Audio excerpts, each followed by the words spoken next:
Ito po, mayroon na naman po tayong basura para po sa pagsisegregate po.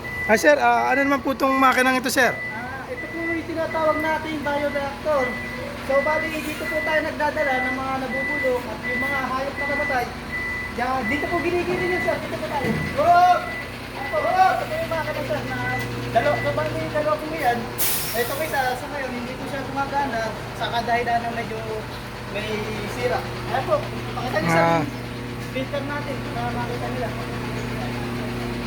Sir, ano na po ito, sir?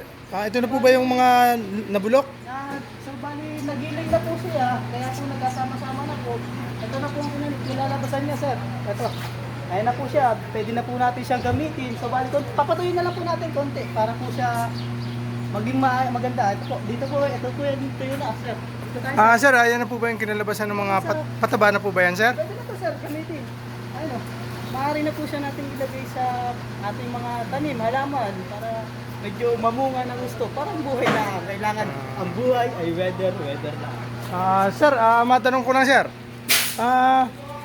May ilang linggo po o ilang days po yan bago magiling po yung ating mga nabubulok na basura? 3 days po yan, sir. Ayan.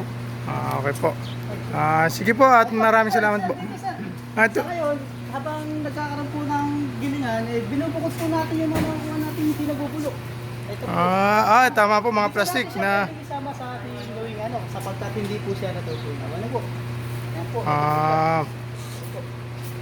Okay po. Bali, tinatanggal niyo po yung mga plastic para hindi po mahalo sa ating lupa at magiging isang lason sa ating mga soil.